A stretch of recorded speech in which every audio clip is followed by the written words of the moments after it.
Welcome to another Divorce TV show. We've got three lovely guests, as usual. We've got Tommy Maloney, who is all about blending families from the US. We have a shared story with Tom Nash, and we finish with a lovely healing with Susan Calmiller. But first of all, we're going to hit the news.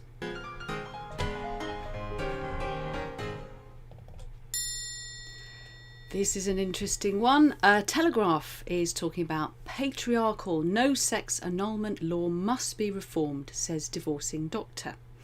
Tech startup boss wanted judge to declare his marriage to his doctor wife void, claiming she refused to have sex with him.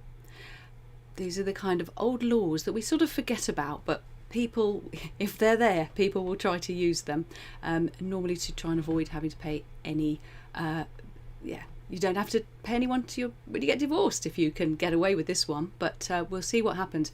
A patriarchal law which allows a marriage to be annulled if it has not been consummated must be reformed, the wife of a tech boss has said after she won a legal battle for a divorce.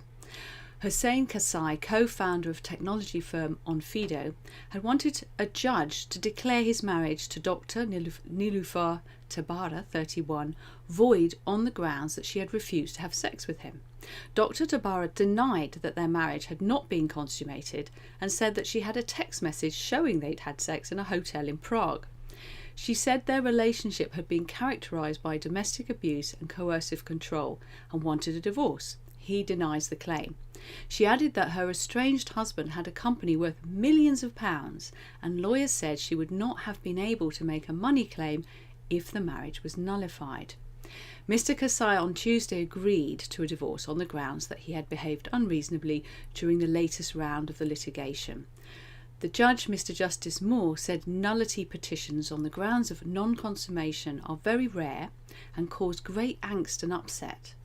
After the hearing, barrister Charlotte Proudman, who represented Dr. Tabara, said that the law would have required a judge to decide whether the couple had penetrative sex before concluding that the marriage should be nullified on the grounds of non-consummation. She said the law was patriarchal and needed changing. And here's a good reason why. This is what the judge would have had to decide whether the marriage was consummated, so they would have to investigate the most intimate and personal details, she says, about their sex life. The law is outdated and does not recognise modern marriages. There are all sorts of colours of the rainbow in sex. People may enjoy sexual activities that aren't penetrative. So the lesson here is don't claim your marriage should be annulled due to non-consummation, especially not if you have children. From Tyler, we have Married at First Sight star Dino is hosting a divorce retreat. If anyone knows how to handle an unfortunate split, it's the contestants, according to Tyler, from Married at First Sight Australia. The reality TV series, which is airing on E4 and A114, I'm not sure how that is, has been the nation's latest obsession as we see a number of singletons walk down the aisle with a total stranger. Naturally, chaos ensues with catfights, bitching and drama galore. So it's of little surprise to us that some of the former Married at First Sight Australian contestants are using their expertise on breakups post-filming, with Season 6 star Dino Hira announcing he is now running a wellness camp for divorcees. And I get what this guy's teaching. He's a meditation coach. Yeah. 36 announced he was working alongside legal firm Calpaxis for the retreat titled Detox Your Divorce. Posting about the wellness camp on Instagram, Dino wrote, "A divorce is not the end, it's just the beginning. Myself and the Modern Yogi company are very excited to be running a mindful meditation customised for divorcees at this amazing retreat organised by Calpaxis Legal." While the announcement describes Dino as divorced, it should be noted that the weddings at MAFS Australia are not actually legally binding.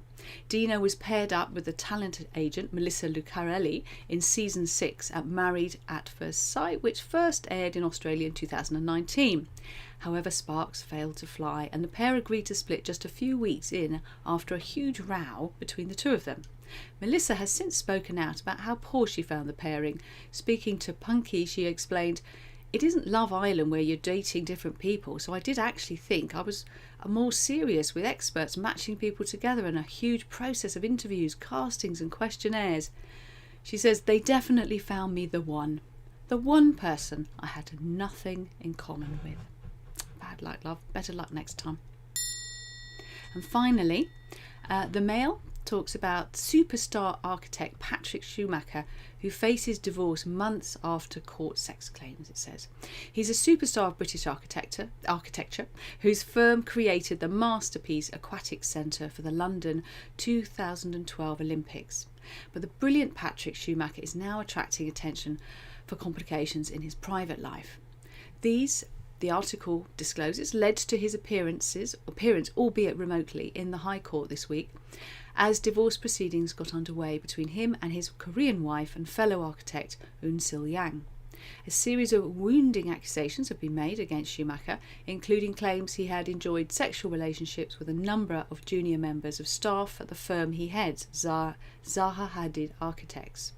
The defendant's submissions referred to allegations in a report compiled by a legal firm, which argued Schumacher used his position to push for significant pay rises, promotions for staff he is in a romantic relationship with that are not based on merit and are in excess of what others are receiving. This is just what he's accused of, by the way. None of this has been proven. It even claimed he had fathered a child with one of the employees. Lawyers for Schumacher described the allegations as contested and unproven, and the judge did not make any finding about the claims in his ruling. Because, to be blunt, it's irrelevant to the divorce. This was not the sort of attention which the softly spoken Schumacher enjoys. He arrived in Britain more than 30 years ago and became the key collaborator of Iraqi-born Zaha Hadid until her sudden death in 2016. Likened by one admirer to Clark Kent with a German accent, he is so discreet about his personal life most of his colleagues were unaware he had married. He is similarly reticent about his divorce and declines to comment. Such messy stuff, these sort of divorces, they really should be sensible and try and do it through something like the collaborative process, and you don't get it plastered all over the newspapers. If they all did collaborative law and mediation, I'd never have anything to talk about on the news slot. Now let's get ready for our expert interview.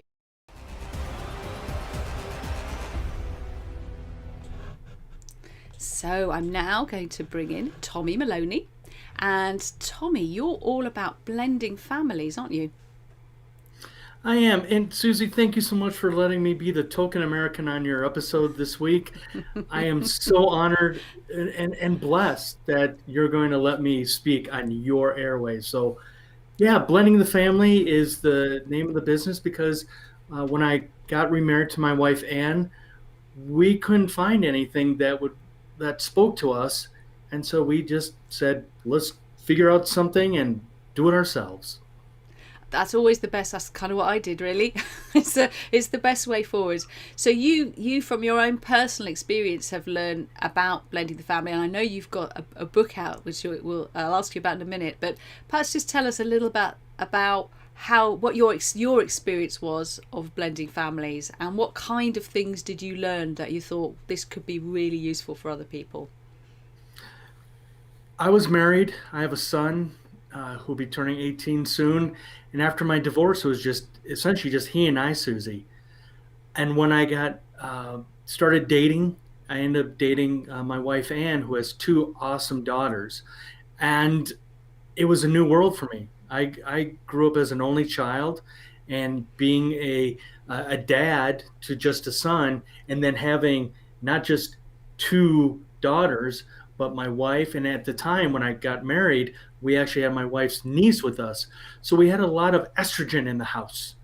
And I had to learn how to deal with a lot of women in the house. And so I'm very blessed that they took me under their wing. And I just learned. I learned. And what kind of, perhaps a good thing to say is, what kind of mistakes did you make that you guide people away from? That's always the best way to learn, isn't it? Through a few mess ups. Definitely with the two girls. So the oldest, Betsy, is 24, and then her sister, Becca, is 19. And I had to learn that when they came home from school back then, how to understand their language when it came to doing homework. So, for example, Betsy came home and just hammered away homework, got it done. Becca was the type of person that came home, had to turn on the TV and decompress.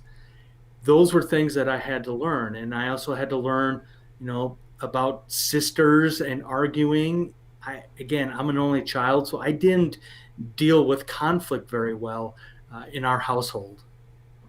And I think that's going into someone else's family, and it's a very difficult thing to do, and as all because the whole step parenting thing, but particularly with blended families. I mean, I remember didn't end up becoming a blended family, but in one relationship I had, I'm horrified when I remember the way I acted in the house, and it came across as like I was taking over the place, that I was arrogant, I wasn't paying attention to the daughter of the house, and she was absolutely right. I mean, I look back at it and I was so naive and just didn't think enough about what was really happening for the children in that relationship and how difficult it was to have this stranger coming in.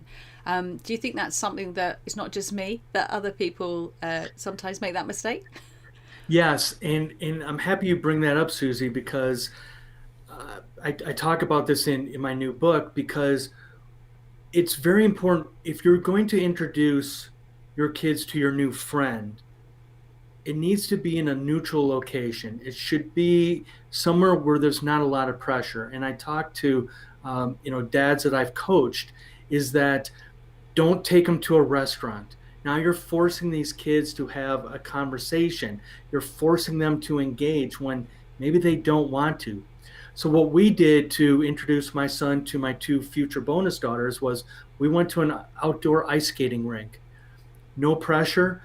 If the kids didn't get along, then we all could go our separate ways. But I think that is so key that you bring that up, Susie, is that we get into this mindset as adults that it's our way or the highway. And when we walk into that household, they need to respect us. Well, you have to earn that respect. And so we make those mistakes, Susie, but hopefully we learn from those mistakes. What would you say is the most important lesson that you've learned of all? I mean, maybe one you've already said, but what's the sort of, are there any other kind of key principles? So definitely, I think that's brilliant with the bonus kids, not putting them in a difficult situation, having a neutral space when you introduce them. But how about actually introducing, even going back a bit to the new partner in the relationship? So how did you introduce your son, for example, to your new wife, and vice versa? Yeah, it goes back to just having that neutral location. My wife and I both decided early on that we were going to date for a while. We both came from very similar marriages, and we didn't want to repeat the same mistakes. So one of the things we did was we actually went to marriage counseling, which I've been in counseling for years.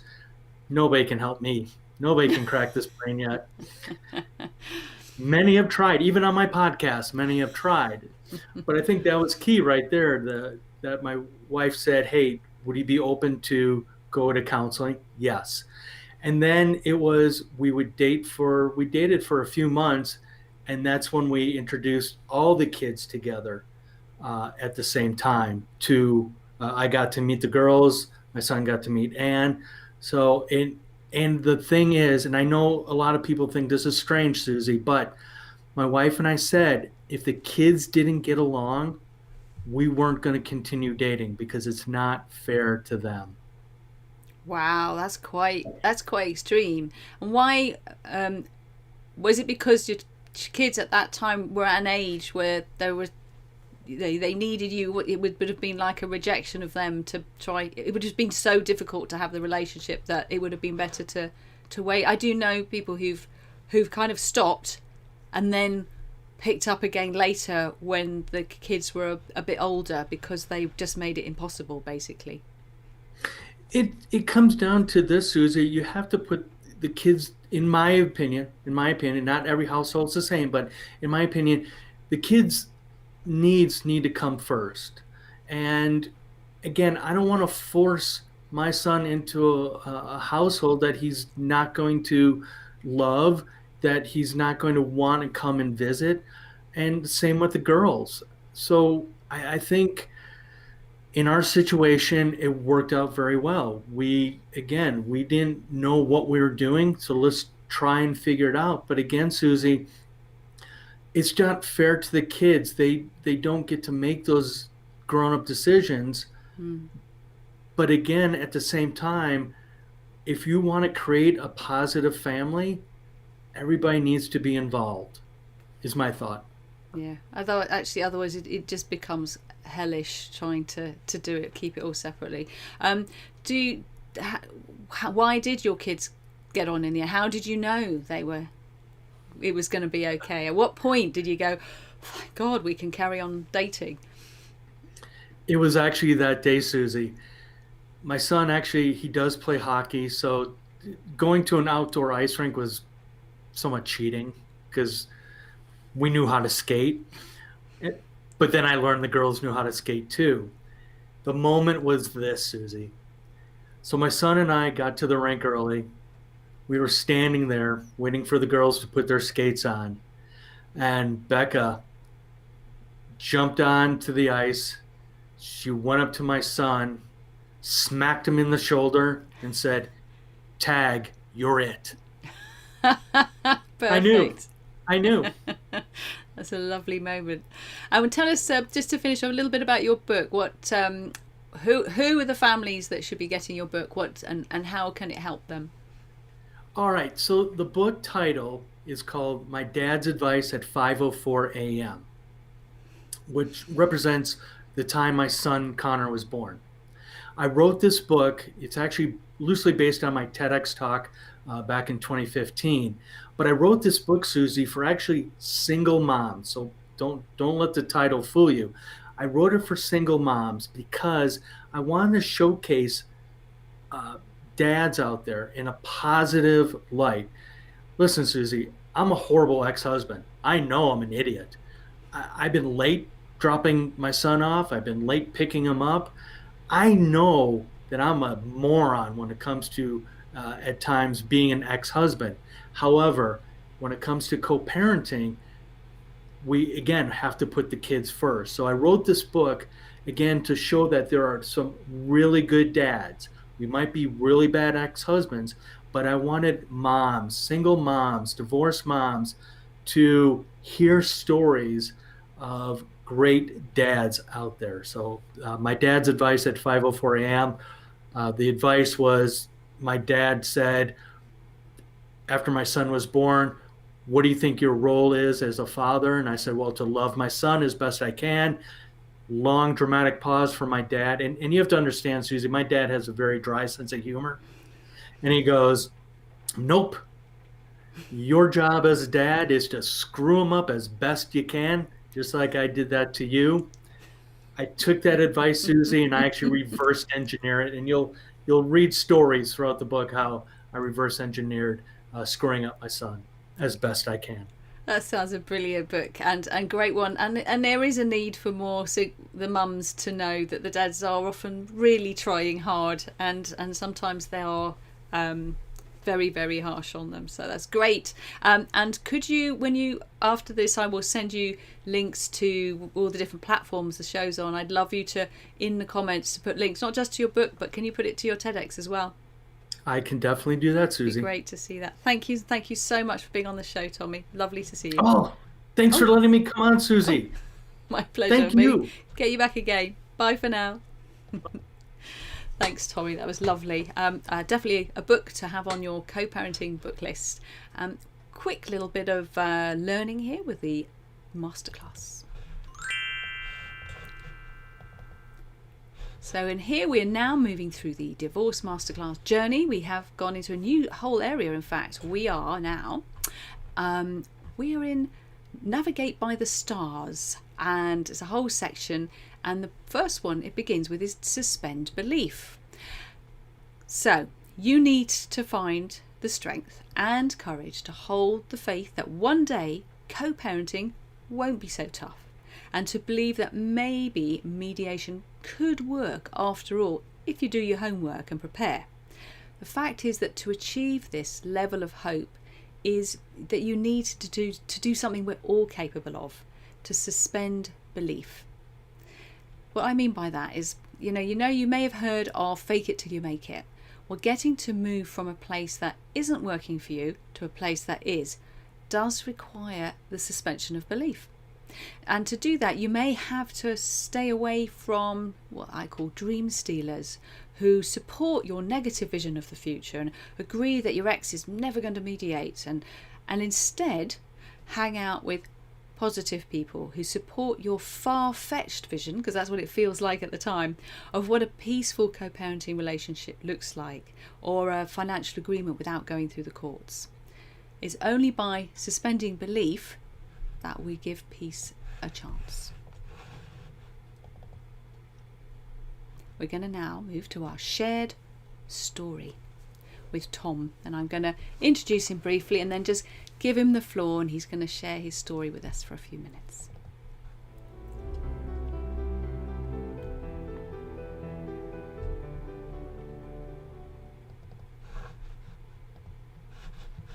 And Tom, it's great to see you. I love your armchair. And take it away. Tell us your shared story. Thanks for having me, Susie. And that was great watching Tom as well in his piece just there as well. It was like looking at myself on the other side of the pond with a lot of things he was saying. So, but no, I thought I would come and share my story. So I'm Tom Nash, and otherwise known as Mr. Divorce Coach. I suppose what really led me to this situation and doing what I do now, I thought I'd share my story. So I was married for 10 years, all told, just over. I had 2 boys, and my ex-wife and I separated in the March of 2017. Very quickly divorced. That was finalised in February of 2018. And then the unfortunate onslaught of court hearings, child arrangements, orders, etc. ensued, and the unfortunate situation that a lot of us find ourselves in, of the finger pointing, the blame game, and the mudslinging going on. I actually spent, prior to this, I'd spent 15 years in the corporate world, and I owned and ran recruitment businesses in the city. And I was actually retraining traditional business and executive coaching at the time, as well as obviously life coaching.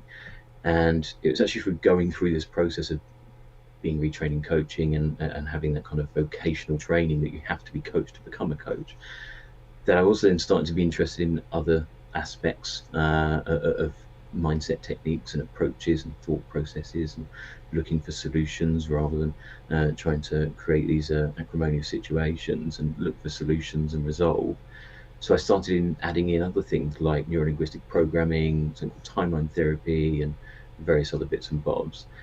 And it was only then when I started to recognize, and this kind of rings true to what Tom was saying there a minute ago about maybe like not the best ex-husband but the best dad, I started to recognize actually what I was responsible for, and what I was accountable for, and the situations that I brought to the table, and how I turned up or turned down the temperature dial and impacted reactions rather than responses. And it was actually through this process that I started to realize, well, I could go and do business coaching and coach the corporate world, or I can actually make a bit of a difference. And I started to look at divorce coaching, and one of the things that I noticed, and this is only back in 2019, early 2019, I started to notice, especially in the UK, there was actually only a handful of specialist, purely focused divorce coaches in the UK, and I couldn't find any men doing this. I could find some therapists and counsellors, one of which I did see myself for about 9 months or so, which was fantastic, but it wasn't the same as coaching. And I started to think, you know what, actually this could be something that you could actually bring to the fold. And you've been through this process as a husband, a father, a divorcee, and now stepfather, and also as a child when my parents divorced as well. So I've experienced this on both sides of the coin. And it was something that was really kind of struck at my heartstrings, but also really thought that I could make a difference and try and help change that narrative. And again, just going back to what Tom was saying a minute ago about, and also yourself, Susie, about trying to help stick up for maybe another portion of the situation, and another party that maybe feel they don't have a voice, but also they don't sometimes have a voice because they don't talk about it as much. And it was a big thing for me about getting more men talking. Whilst I work with a lot of men more so than women, purely by default, not by design. I do work with both, as well as with couples. But it was also about helping men find that there was another way, and there's a better way to potentially approach these situations, and how they can make a positive impact out of this situation. And that's kind of really led me to do what I do now. And I think the overall thing is just seeing the huge impact it's had for my two sons, my two bonus children, and also my ex-wife, my partner, her ex-husband, and now how we all work together in a more positive way that ultimately supports and serves the children in a positive way. I think it's always great to be doing something where you're taking what you've learnt yourself and then in real life, and then being able to help others with that. That's a wonderful transition. Thank you very much, Tom. That was lovely. Thank you. No worries. Great one. So very sort of dad inspirational this week, which is always good. And I'm going just very quickly with the tiles. This is like tile roulette, so we're going to pick one. I'm just going to pick is your ex an idiot? That's you can see there, that is actually it's not what it looks like. It's a short video, so if you download the free app, there's a QR code there you can use. It's a nice little video that actually gets people thinking about why it's smart to use dispute resolution. I've just done it in a different way, but it's a little animated film, so it's a fun one to watch. So if you are going to or have downloaded the app, you might not have gone and had a look at that yet, so go and have a look. Hopefully it'll make you smile, but it has a serious message. So prepare now for a healing. We're going to move forwards now and talk to Susan Calmiller, who's going to do something lovely with us.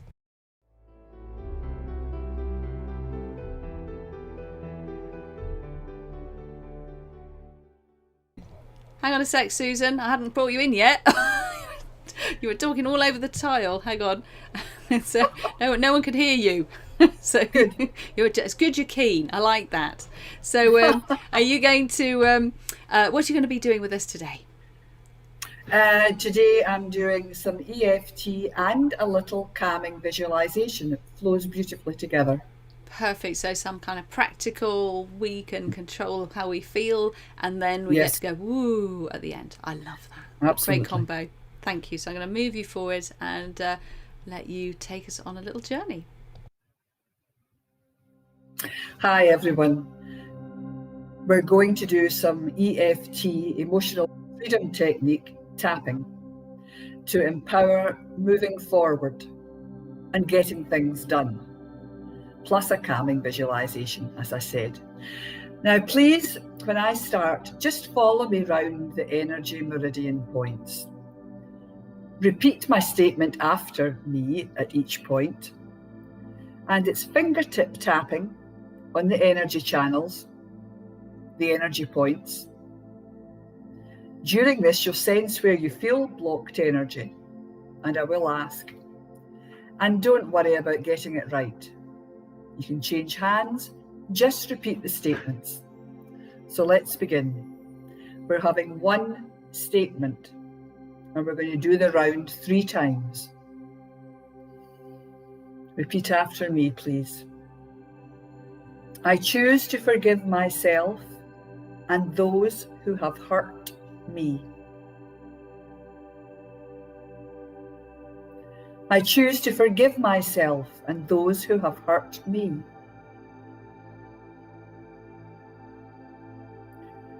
I choose to forgive myself and those who have hurt me.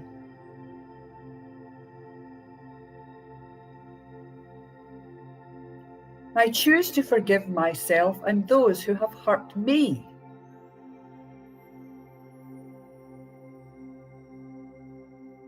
I choose to forgive myself and those who have hurt me. You may feel this inside your body when you say it, when you heard it the first time. You think, oh, I felt that. Think where you felt it.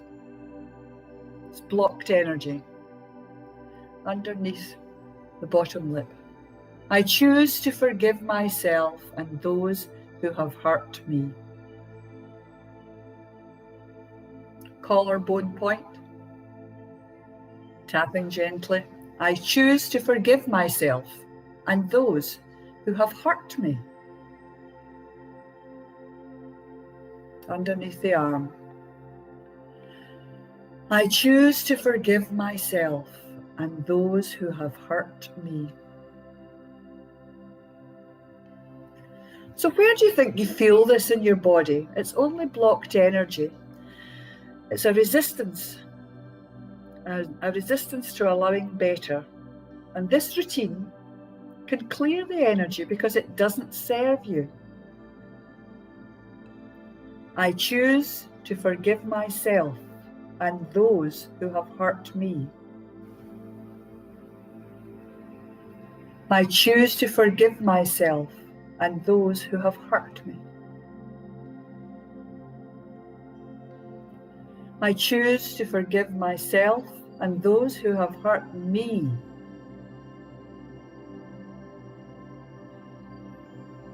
I choose to forgive myself and those who have hurt me. When energy moves, you may find you're yawning or burping or sneezing. This is all showing that the energy is releasing.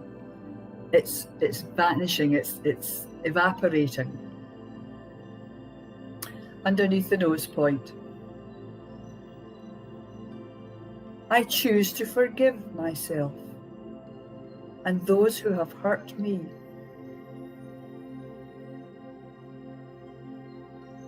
I choose to forgive myself and those who have hurt me. Collarbone. I choose to forgive myself and those who have hurt me. And underneath the arm, I choose to forgive myself and all those who have hurt me. This energy doesn't serve, and being unforgiving is a massive emotion to carry. Learning to forgive yourself and to forgive others is a huge release and a massive step forward. I would like you now to close your eyes for a few minutes. Be aware of your breath and take 2 or 3 long, slow breaths as we're about to start. I want you to visualize these intentions that I'm going to talk about, which will come into your head space. Keep them in your head space, and you'll feel them moving, the sensations moving throughout your body, imprinting each cell with this powerful process. So bring in with ease, bring in a sense of empowerment. Breathe this in. Some of the hurt is fading. You have stepped into your power. A power which is gentle and kind, yet powerful and at ease with who you are, what you have to do to move on. Take this empowerment and feel grateful that you're able to move on. You are strong enough to work and walk through this journey.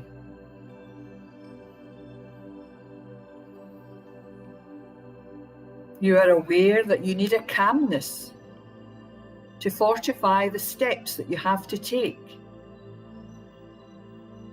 And know that you can catch yourself if self-sabotage jumps in to mess things up.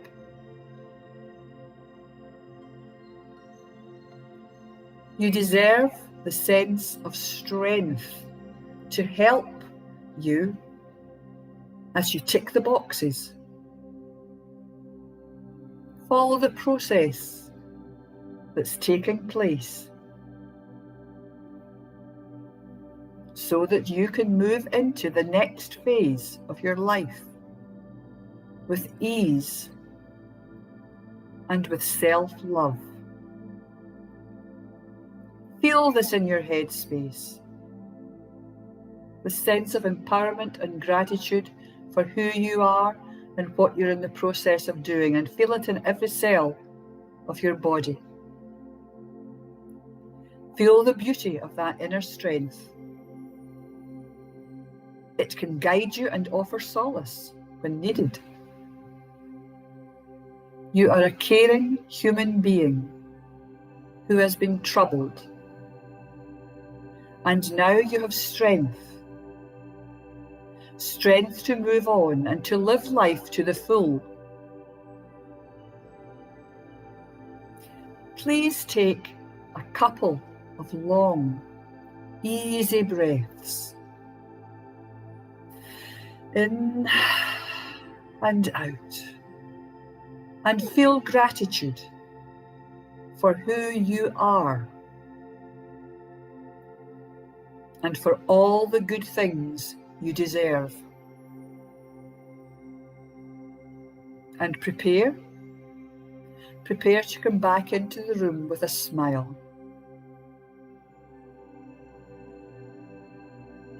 Thank you, Susie.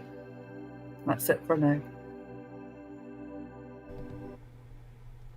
Thank you very much, Susan. That was very calming, and a great.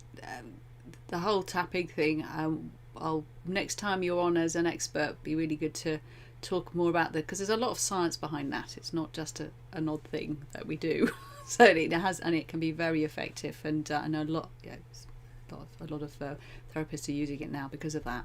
So thank you for combining the two. It was great. It's always lovely to finish on a meditation though.